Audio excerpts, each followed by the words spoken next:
Merry Christmas! Have you heard that there's a general election coming up in the UK on the 12th of December? Well, if you've forgotten, take this as your friendly little reminder. Today's video is gonna be about voting, and it's gonna be in 3 sections. The 2 first sections will kind of apply to anyone who's gonna have to vote in their life, which is anyone above the age of 18, I believe, in most countries. I don't know the voting laws of every country, because there's a lot of countries, more than 200. The last section will be specifically about the UK general election on December 12th, so yeah, let's go into it. Yes it does. I think the last couple of years, and by the last couple of years I mean about the last 4 years, have shown that better than any time. A good example of it is the now infamous Brexit election, which was won by only 2%. And in America, Hillary Clinton would have won if all of those Bernie fans hadn't jumped ship from the Democrats in the last minute. But not only has there been a lot of elections lately that has been won by a small margin of people showing up, there's also the fact that if you don't vote, you don't get to complain. You don't get your voice heard, and you don't get to influence your future, because that is essentially what is at stake. Especially for young people. Don't let old people decide your future for you, because they won't be around to feel the consequences. But you will be. So make sure you vote for people that are gonna give you the best chance at a future that you possibly can. And finally, if every single person thought that their vote didn't matter and they didn't show up at the polls, well, democracy and our society as we know it would fall apart. So just get out there and vote. Like, what are you losing? An hour out of your life? Pretty sure you've already lost more than that to Netflix on the same day, so just, you know, put whatever show you're binging on pause, get out to the polls.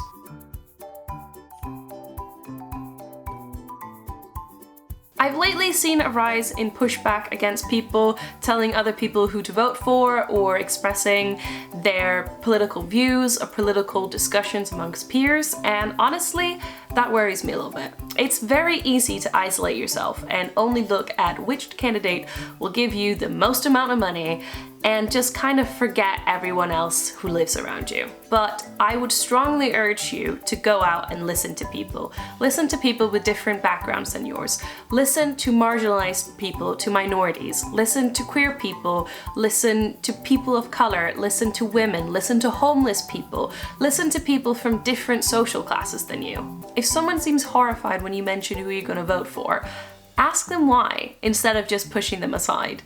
They might have different experiences that you haven't thought of and that you haven't seen yet, and they might have very good reasons to be scared about the people you're trying to put in power.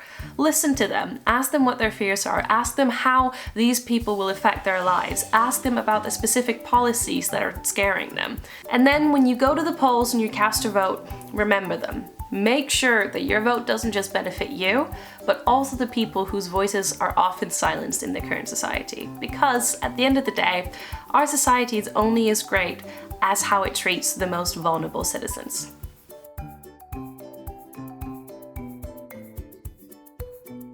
I agree, politics can be really hard to follow sometimes, but at the same time, I just don't think any of us can afford to stay ignorant at this point in time. So here are some researchers for the upcoming UK general election, which is December 12th, that can hopefully help you figure out which party is most aligned with your views. Of course, reading the manifests of each party is the easiest way to figure out exactly what each party is saying they stand for.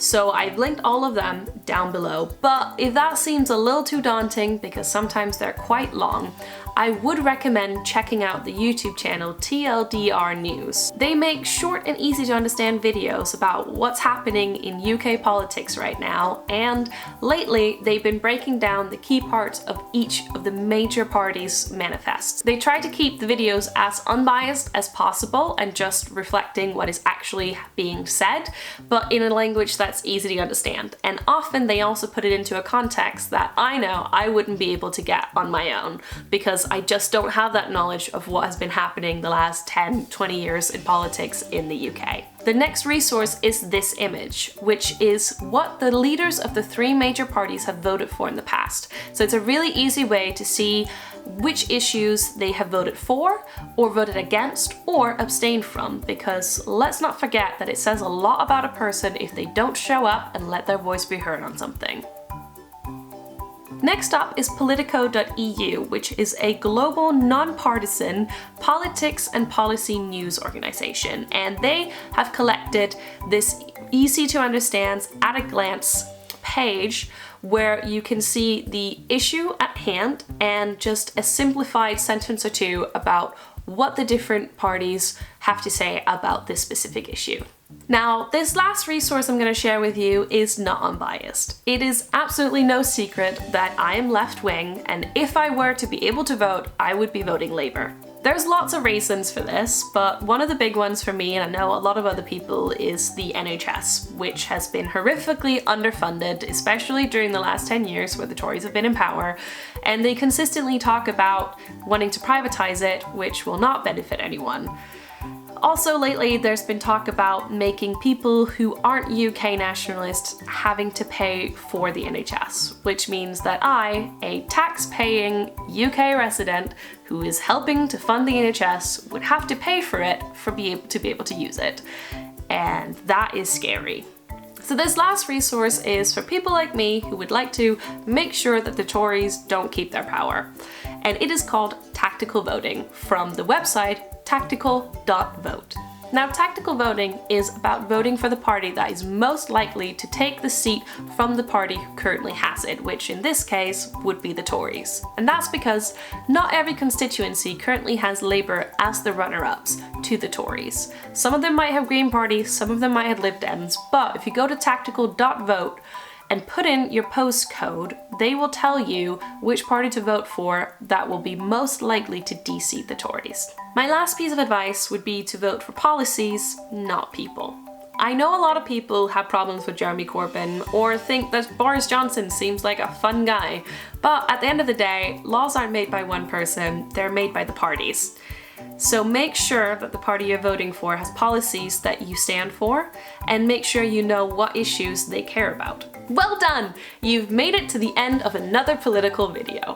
There is now nothing left for you to do except for you to go out, educate yourself in the parties, listen and talk to people around you, and make sure you show up to the polls and vote on December 12th.